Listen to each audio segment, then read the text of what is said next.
Ngunit bukod sa masarap at tila ubas na dilaw nitong mga bunga, ay napakarami nitong taglay na benepisyo at gamot na matagal nang ginagamit at napatunayan ng pag-aaral. Kaya kung ikaw ay mahilig sa lanzones, ay para sa iyo ang videong ito. Dahil ating iisa-isahin ang mga natural na gamot at benepisyong handog ng lanzones na marahil ay ngayon mo pa lamang malalaman. Kaya't simulan na natin.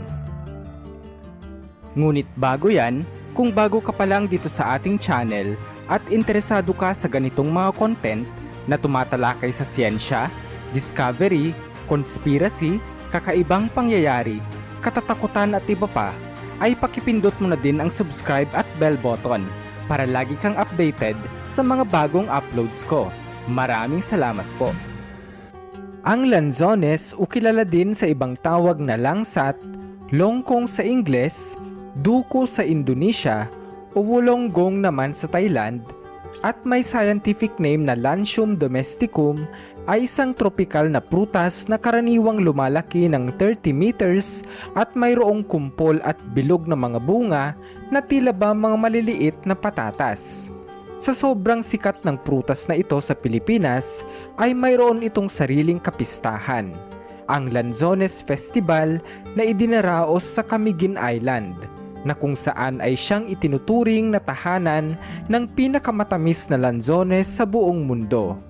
Kaya naman ngayong season ng lanzones ay dapat lang nasamantalahin natin ang pagkain nito dahil bukod sa napakataas na nutritional value nito ay matagal na din itong ginagamit bilang isang natural medicine sa iba't ibang klaseng sakit. Number 1. Natural dewormer.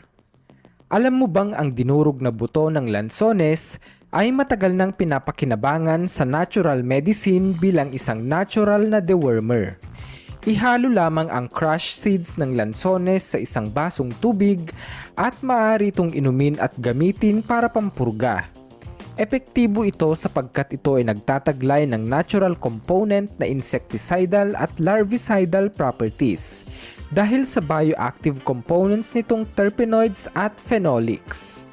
Ang terpenoids na makikita sa buto ng lanzones, ayon sa ilang pag-aaral ay napag-alamang nagtataglay din ng antimicrobial, antifungal, antiparasitic at antiviral properties na epektibo laban sa mga internal parasites kagaya ng tapeworm.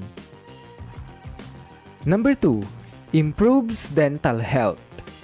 Paniguradong magbibigay sa iyo ng ngiti ang pagkain ng lanzones, sapagkat ang prutas na ito ay mayroon ding benepisyo sa ating dental health. Ang lanzones ay napakayaman sa mga natural and essential vitamins upang gawing mas matibay at malusog ang ating mga ngipin.